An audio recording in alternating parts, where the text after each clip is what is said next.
আসসালামু আলাইকুম। প্রিয় শিক্ষার্থী, আশা করি আল্লাহর রহমতে ভালো আছেন। আমরা ৮ম শ্রেণীর নতুন গণিত বইয়ের অনুসরণী ২.২ এর অর্থাৎ চক্রবৃদ্ধি মুনাফা রিলেটেড যে ম্যাথগুলো ছিল, আমরা অনুসরণী ম্যাথগুলো সমাধান করছি ধারাবাহিকভাবে। এই পর্বে আমরা ১৩ নম্বর সৃজনশীল এবং ১৪ নম্বর সৃজনশীল ২ টি আমরা আলোচনা করব। তো ১৩ নম্বর সৃজনশীলে যে বিষয়টা হচ্ছে বলা হচ্ছে একই হার চক্রবৃদ্ধি মুনাফায় একই হার একই থাকবে এরকম চক্রবৃদ্ধি মুনাফায় কোনো মূলধন ১ বছরান্তে চক্রবৃদ্ধি মূলধন হচ্ছে ৳১৯,৫০০ এবং ২ বছরান্তে চক্রবৃদ্ধি মূলধন হচ্ছে ৳২০,২৮০। আচ্ছা, এই প্রশ্নটি আমরা যদি লক্ষ্য করি ৯ নাম্বার প্রশ্নের মতো। যারা ৯ নাম্বার প্রশ্নটা দেখেছে তারা অবশ্যই কিন্তু এটাকে সহজেই সমাধান করতে পারবে। বা যারা ৯ নাম্বারটা বোঝে নাই, তারা কিন্তু এইটা দেখলেও অনেকটাই কাজ হবে। আচ্ছা, ৯ নাম্বার প্রশ্নে যে কথাটা ছিল এখানে মূলধন কত? হুম? এই প্রশ্নেও কিন্তু দেখেন মূলধন নির্ণয় করো। তার মানে মূলধন কত? এই পর্যন্ত আমাদের ঠিক আছে। এরপরে গ নাম্বারে গিয়ে ওই হার নিয়ে আমাদেরকে কাজ করতে হবে। ৩ বছর পর সরল মুনাফা, চক্রবৃদ্ধি মুনাফার পার্থক্য নির্ণয় করতে হবে। আচ্ছা, বিষয়টি ক্লিয়ার? তার মানে মুনাফা নির্ণয় সূত্র, মুনাফা নির্ণয় সূত্র আর কি? মুনাফা নির্ণয় সূত্র তো সহজ। আমি এখানে স্লাইড রেডি করে রেখেছি। আপনার সুবিধার্থে আমি আপনাকে বোঝাবো। কারণ লিখে অনেক সময় যায়। এইজন্য আমার প্রয়োজন ছিল যে আমি আগে থেকে এগুলো রেডি করে রাখি। আচ্ছা, সৃজনশীলটা আমাদের এখানে ওকে। তাহলে মূলধন হচ্ছে P, মুনাফার হার হচ্ছে R, সময় হচ্ছে N। তাহলে সববৃদ্ধি মূল মানে কিন্তু চক্রবৃদ্ধি মূল। সববৃদ্ধি মূল মানে কি? চক্রবৃদ্ধি মূল। চক্রবৃদ্ধি মূল। সববৃদ্ধি মূল মানে কি? চক্রবৃদ্ধি মূল। আচ্ছা, চক্রবৃদ্ধি মুনাফা। চক্রবৃদ্ধি মুনাফার সূত্রটা হচ্ছে আমরা সববৃদ্ধি মূল বা চক্রবৃদ্ধি মূল বের করে সেখান থেকে আমরা আসল টাকাটা বাদ দিয়ে দিই, পিটা বাদ দিয়ে দিই, অর্থাৎ সি মাইনাস পি করি, তাই না? আমরা কিন্তু অলরেডি অনেকগুলো ১ থেকে ১২ ১ থেকে ১২টা ম্যাথ এমসিকিউ ছিল আমাদের মনে হয় ৫-৬টা। এরপরে আমরা নরমালি জেনারেল ম্যাথগুলো আমরা সমাধান করেছি কিন্তু। তাহলে ১২ টি ম্যাথ আমরা সমাধান করার পরে অবশ্যই এই জিনিসগুলো আমাদের জানা আছে। আচ্ছা, তার মানে চক্রবৃদ্ধি মুনাফার সূত্র হচ্ছে এইটা। আর সরল মুনাফার সূত্র হচ্ছে I ইকুয়াল P/NR। এটা হচ্ছে আমরা পূর্বের চ্যাপ্টারেও শিখেছি। I equal P/NR। তার মানে এইটুকু লিখে জাস্ট সূত্র লিখে আপনি কিন্তু ২ মার্ক পাচ্ছেন। জাস্ট সূত্র লিখে আপনি ২ মার্ক পাচ্ছেন। মূলধন নির্ণয় করো। এখন চলে যাব ৯ নাম্বারের প্রসেসিং এ। ৯ নাম্বারের ম্যাথের মতো প্রসেসিং। এখন দেখেন, প্রথম বছরান্তে যেটা চক্রবৃদ্ধি মূলধন সেটা হচ্ছে ১৯,৫০০ আর ২ বছরান্তে চক্রবৃদ্ধি মূলধন হচ্ছে ২০,২৮০ টাকা। তার প্রথম বছরান্তে চক্রবৃদ্ধি মূলধনের যে সূত্র আ n এর মান 1 বসিয়ে এটা আমরা বের করব। তারপরে ২ বছরান্তে চক্রবৃদ্ধি মূলধন অর্থাৎ n এর মান 2 বসিয়ে আমরা এটাকে সূত্র সমান লিখে ফেলব। অর্থাৎ আমি যদি এখন বোঝাই এই জায়গায় আপনাকে, এই যে এখানে, হ্যাঁ? দেখেন একটু ক্লিয়ারলি মনোযোগ দেন, গভীর মনোযোগ দেন। আমরা জানি মূলধন হচ্ছে P, সময় N, মুনাফার হার R। আর চক্রবৃদ্ধি মূলধনের সূত্র তো একটু নতুন করে বলার কিছু নাই। P ইনটু 1 প্লাস R, তার পাওয়ার হচ্ছে N। তো ১ বছর হলে এখানে 1 দিবেন, ২ বছর হলে এখানে 2 দিবেন, ৩ বছর হলে 3 দিবেন। এটাই হচ্ছে চক্রবৃদ্ধি মূলধনের সূত্র। তাহলে এখন বলেন তো, তাহলে ১ বছরান্তে চক্রবৃদ্ধি মূলধন হচ্ছে এইটা, এইখানে 1, এই 1 টা আপনার দেওয়ার প্রয়োজন নাই, হ্যাঁ? এই 1 টা আপনার দেওয়ার প্রয়োজন নাই। কারণ এই 1 দেওয়া যে কথা না দেওয়া একই কথায়। পাওয়ার 1 দেওয়া যে কথায় এই জায়গায় না দেওয়া একই কথায়। তাহলে মূলত P ইনটু 1 প্লাস R। একইভাবে দ্বিতীয় বছরান্তে চক্রবৃদ্ধি মূলধন P into 1 plus R whole to the power 2, অর্থাৎ স্কয়ার হয়ে যাবে ২ বছরান্তে। তাহলে এখন ১ বছরান্তে চক্রবৃদ্ধি মূলধন এবং ২ বছরান্তে চক্রবৃদ্ধি মূলধনের যে আ তারা দিয়েছে একটা অ্যামাউন্ট, সেটা হচ্ছে ১ বছরান্তে ১৯,৫০০। তার মানে এটাকে হচ্ছে ১ নাম্বার সমীকরণ ধরা হচ্ছে। আর ২ বছরান্তে যেটা হচ্ছে ২০,২৮০ ছিল, এটাকে আমরা ২ নাম্বার সমীকরণ ধরেছি। এখন কি করব স্যার? এখন ২/১ করব। আমরা P বের করব। আমাদের টার্গেটটা থাকবে P বের করা। এখন দেখেন তো এই সূত্রের ভিতরে দেখেন, মানে প্রথম সমীকরণের ক্ষেত্রে দেখেন তো এখানে লেখা আছে P ইনটু 1 প্লাস R, হ্যাঁ? তার পাওয়ার 1 দেওয়ার দরকার নাই, সমান হচ্ছে ১৯,৫০০। এখন আপনি যদি এই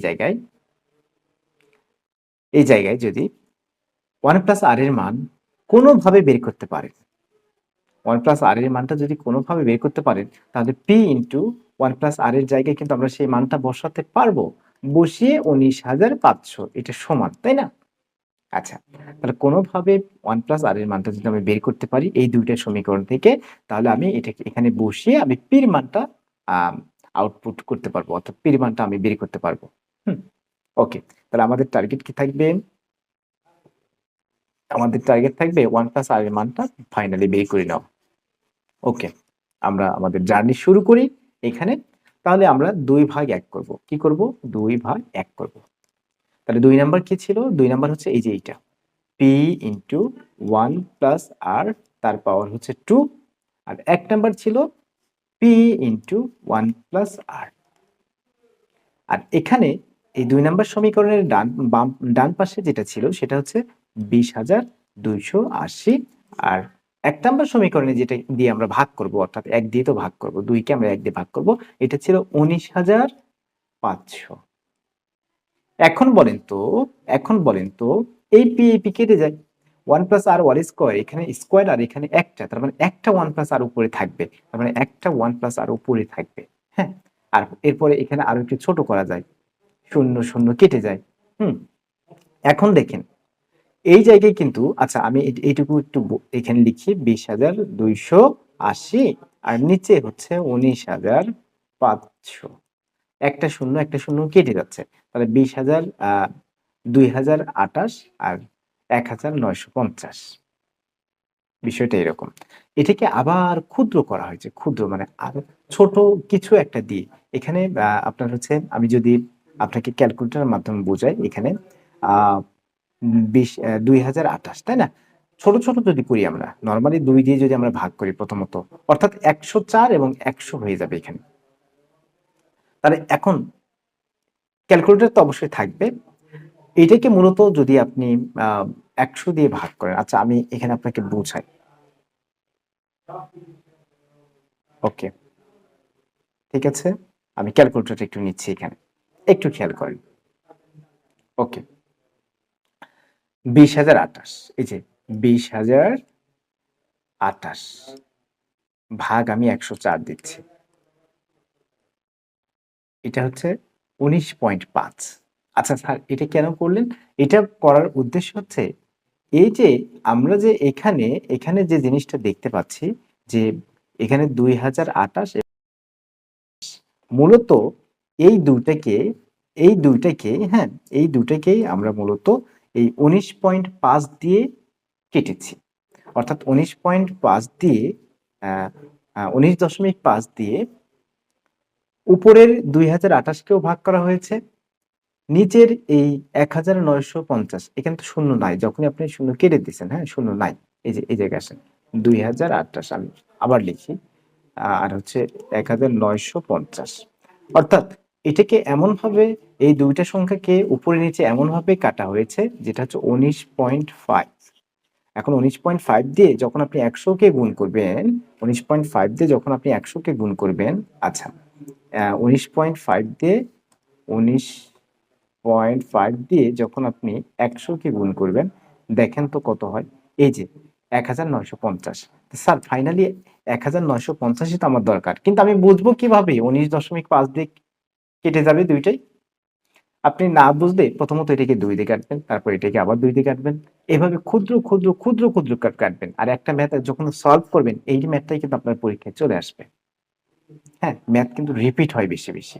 জাস্ট আপনাকে সিস্টেমটা জানতে হবে, অথবা প্রসেসিং, আপনার কাছে যদি ক্যালকুলেটর থাকবে, কেউ যদি বলে যে স্যার আমি বুঝতেছি না এই জায়গা, আমি এইরকমই রাখবো, এরকমই রাখতে পারেন। এরকম রাখলেও কোনো সমস্যা নাই। ঠিক আছে? ওকে, তাহলে এখান থেকে 1 + r এর মানটা আমরা ফাইনালি এখান থেকে বের করেছি। প্রিয় শিক্ষার্থী, এখান থেকে 1 + r এর মানটা আমরা বের করে নিব এভাবে। তাহলে 1 + r, অথবা আপনি পয়েন্টে আনেন, কোনো সমস্যা নেই, পয়েন্টে আনলেও হবে। যান, সহজ করে দিলাম, একবারে ডিরেক্টলি ভাগ করে দিবেন এটাকে। কেউ যদি এত কাহিনী এখানে না বোঝে, এরকম একবারে ডিরেক্টলি আপনি ভাগ করে দেন। এই যে শূন্য শূন্য, এটা তো আর কিছু না, এটা তো নর্মাল, তার মানে 2028 ডিরেক্টলি যান, কোনো সমস্যা নাই।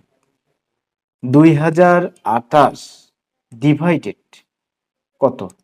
ডিভাইডেড কত? 2028 1,950 ভাগ হচ্ছে 1,950 সমান 26/25। তাহলে এটাকে আমি এসডি করি 1.04, 1.04, তার মানে 1 প্লাস আর এর মানটা বের হলো 1.04। একবারে ভাগ করে দিচ্ছি, কোনো কথা নেই, এত 104/100 এগুলো লেখার আর দরকার নাই। 1.04। এখন এই 1.04 অর্থাৎ 1 প্লাস আর এর মানটা 1.04, এই মানটা আমরা 1 নম্বর সমীকরণে বসাবো। আচ্ছা, তাহলে এইটা আমাদের স্কিপ করে ফেলছি, আমি এটাকে 3 নাম্বার দিয়ে দিচ্ছি। এই সমীকরণটাকে 3 নাম্বার, আপনি আপনার আমার মতো করে খাতায় নোট করবেন, তাহলে আর কোনো ঝামেলা হবে না।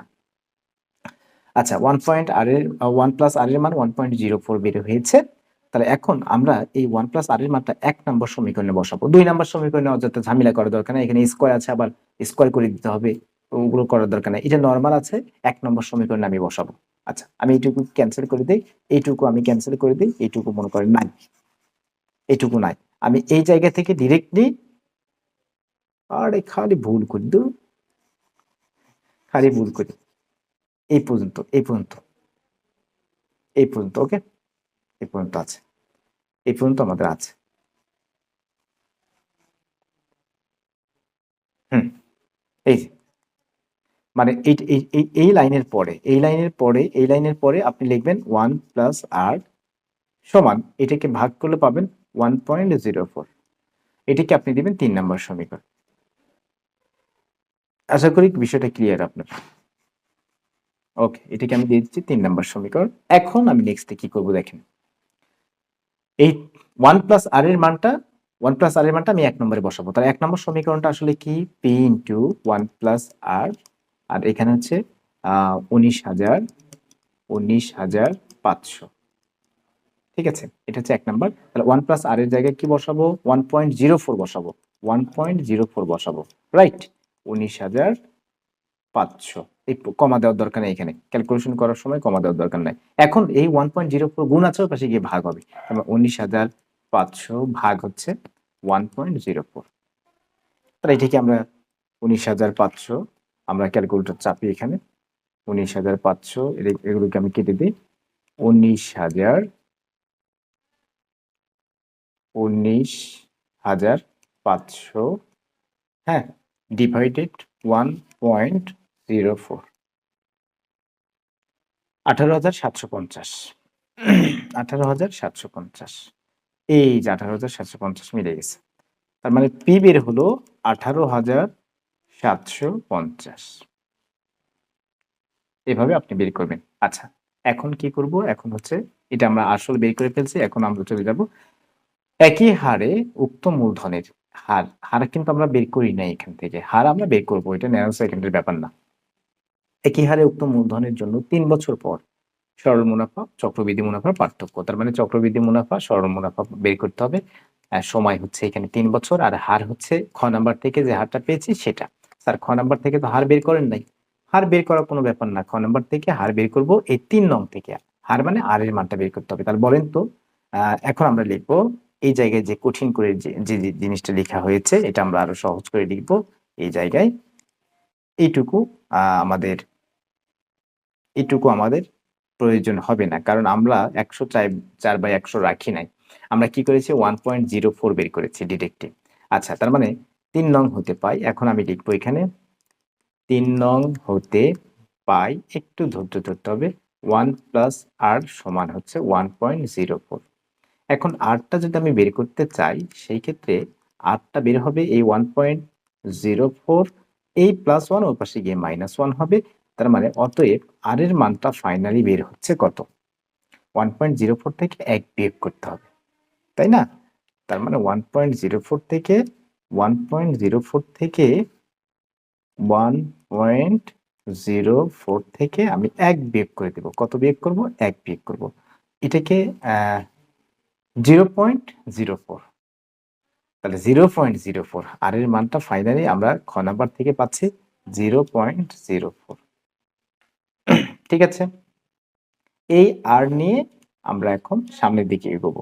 এখন বলেন আর হচ্ছে 0.04, সময় হচ্ছে 3 বছর, এবং আসল হচ্ছে 18,750 টাকা। এই যে মূলধন এখান থেকে পাইছে, মানে খ থেকে মূলধন পেয়েছেন, এটাই কিন্তু তারা ওখানে বলেছে যে একই হারে উক্ত মূলধনের, মানে ওই যে উক্ত মূলধনের যেটা 18,000 কত পেয়েছি 750, একই হারে হার ওইটাই, অর্থাৎ হার এই যে আমরা ক্যালকুলেশন করে আর এর মানটা এখানে বের করে নিয়েছি 0.04, এটা হচ্ছে হার, আর আসল হচ্ছে 18,750, সময় হচ্ছে 3 বছর। তাহলে এখান থেকে প্রথমত চক্রবৃদ্ধি মূলধন আমরা বের করব। তাহলে চক্রবৃদ্ধি মূলধনের অনেকগুলো ম্যাথ আমরা সমাধান করেছি। সি সমান পি ইন্টু 1 + r⁴ তাহলে 18,750, আমি একটু লিখি এখানে, সি সমান পি ইন্টু 1 + r⁴ তাহলে পি, হ্যাঁ, 1 + r, তাই না? 1 + r এর মান কি আমরা ডিরেক্টই বের করেছিলাম নাকি? হ্যাঁ, 1 + r এর মান তো আমরা ডিরেক্টই বের করেছি, তাহলে r এর মান তো এখানে বের করারই দরকার নাই কষ্ট করে। 1 + r এর মান তো ডিরেক্টই 1.04, 1.04, হ্যাঁ, 1.04। আচ্ছা, 1.04 নিয়েই করি, দেখি কি হয়। 1.04, তারপর n এর মান হচ্ছে 3, n এর মান 3 হয়ে যাবে। আর হচ্ছে পি হচ্ছে একবারে বসায় দিই এখানে, পি হচ্ছে, পিটা কত, পিটা হচ্ছে 18,750। ওকে, তাহলে এখন এটাকে আমরা ক্যালকুলেটরে দিব, সিটা পেয়ে যাব, অর্থাৎ চক্রবৃদ্ধি মূলধনটা পেয়ে যাব 18,000। আচ্ছা, আমি ক্যালকুলেটরে উঠাই, এটা 18,750, 18,750 ইন্টু 1.04 হচ্ছে আর এর মান, এটাকে আমি কিউব করে দিচ্ছি, সমান দিচ্ছি, দেন এটা 21,091, 21,091।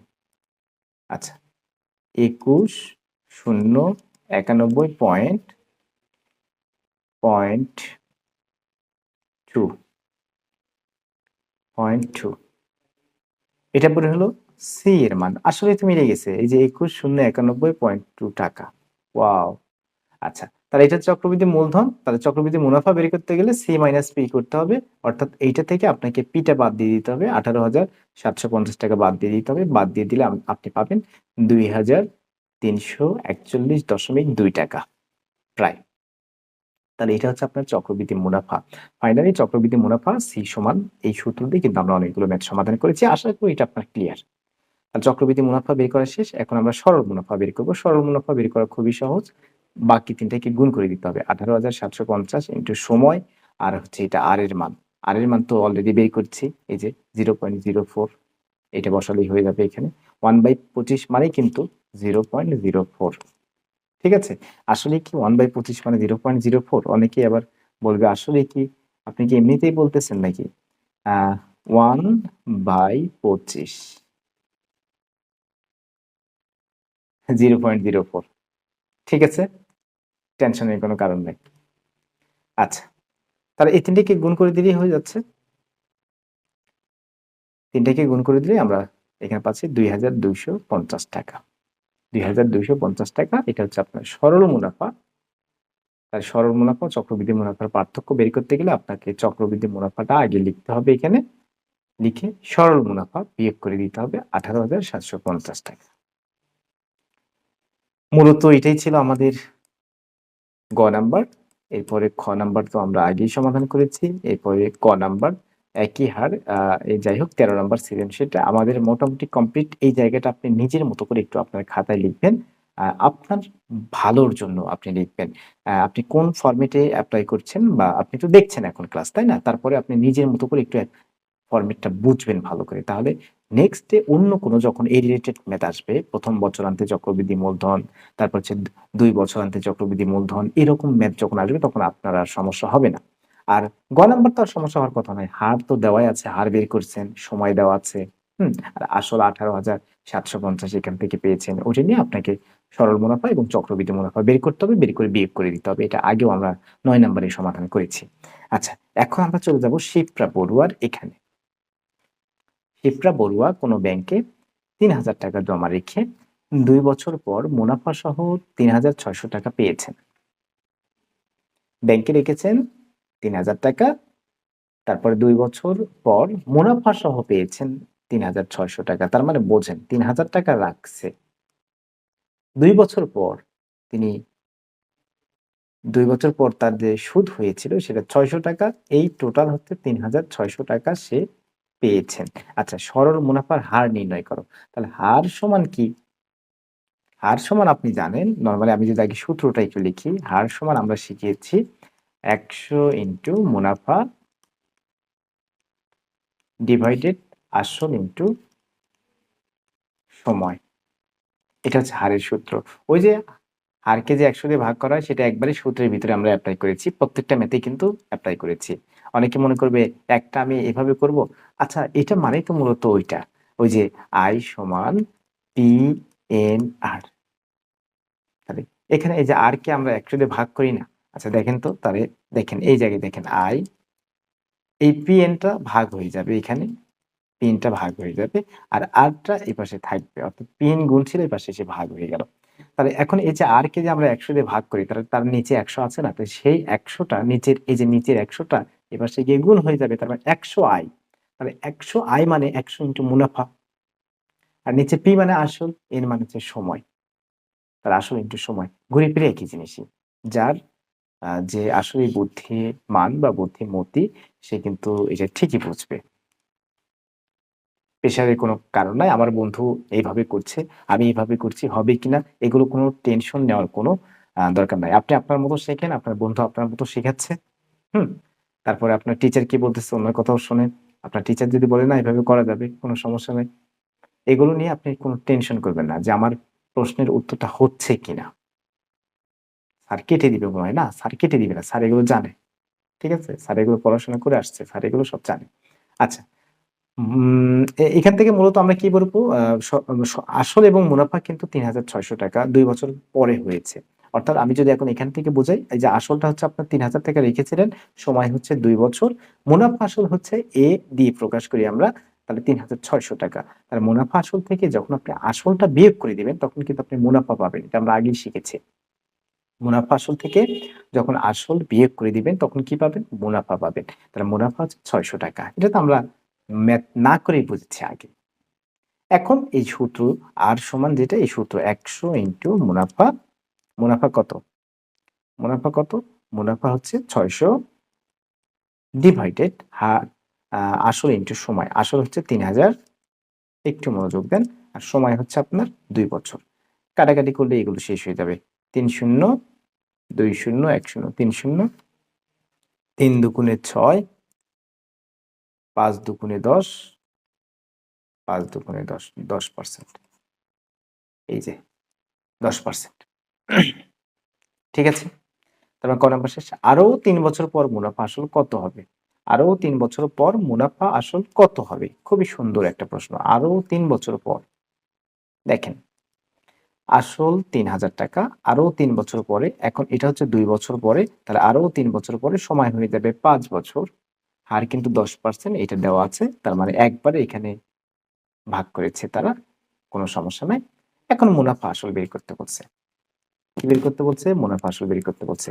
আরো ৩ বছর পর মুনাফা আসল কত হবে? মুনাফা আসলের যে সূত্র ছিল আমাদের, এই যে মুনাফা আসলের একটা সূত্র ছিল। এই সূত্রটা আমরা এপ্লাই করতে পারি। P ইনটু 1 প্লাস NR, এটা আমরা ব্যাখ্যা করেছি। যখন সূত্রের ব্যাখ্যা করেছি তখন এগুলো আমরা আলোচনা করেছি।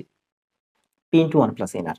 কোনো কথা নাই, P এর মানটা বসায় দেন ৩,০০০, 1, N এর মানটা দিয়ে দেন। N এর মান হচ্ছে ৫ বছর। আর R এর মান হচ্ছে ১/১০। এই যে এখান থেকে বের করা হয়েছে। এগুলোকে জাস্ট এখন ক্যালকুলেশন করেন। ৫ দুগুণে ১০, তার মানে ১ যোগ ১/২, তার মানে ১.৫, ১.৫ ইনটু ১.৫ দিয়ে দিচ্ছি। যারা বোঝে না তারা লসাগু করবে।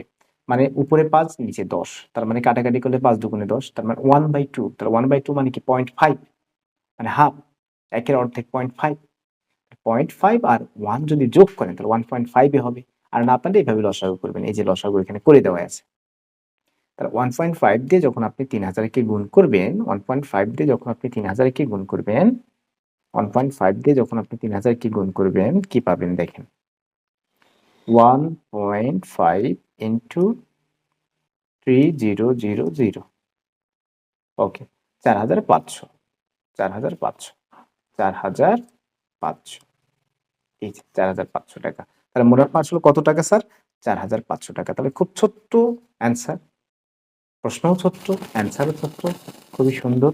এখন আমরা গ নাম্বারটি একটু দেখব। 3,000 টাকা একই হার চক্রবৃদ্ধি মুনাফায় জমা রাখলে 2 বছর পর চক্রবৃদ্ধি মূলধন কত হতো? 3,000 টাকা একই হার চক্রবৃদ্ধি মুনাফায় জমা রাখলে, একটু বুঝেন, 3,000 টাকা একই হার, একই হার, হার মানে 10%। আচ্ছা, চক্রবৃদ্ধি মুনাফায় জমা রাখলে 2 বছর পর চক্রবৃদ্ধি, কোনো সমস্যা নাই, সূত্র জাস্ট সূত্র অ্যাপ্লাই করে দিবেন। এই যে আসল 3,000 টাকা, সময় 2 বছর, মুনাফার হার 10%, জাস্ট চক্রবৃদ্ধি মূলধন বের করতে বলছে। চক্রবৃদ্ধি মূলধন এতগুলো সমাধান করছেন, তাহলে এটা তো আপনার কাছে বাচ্চা হয়ে যাবে। চক্রবৃদ্ধি মূলধন হচ্ছে C সমান P into 1 plus R to the power N। তাহলে এখন মানগুলো বসায় দেন। P হচ্ছে 3,000, P কি 3,000, তারপরে হচ্ছে 1 তো 1, R এর মান কত? R এর মান হচ্ছে 1/10, আর উপরে N হচ্ছে 2 বছর পর। তাহলে এটা কি আমরা, এটা মনে হয় আগেই সমাধান করছি আমার কাছে মনে হচ্ছে। তাহলে 10 লসাগু, দশককে 10 আর একে 11, একবারে করে দিলাম 11 উপরে একটু, তাহলে 3,000 ইন্টু 11/10 ইন্টু 11/10, 1020, 1020 কেটে দেন।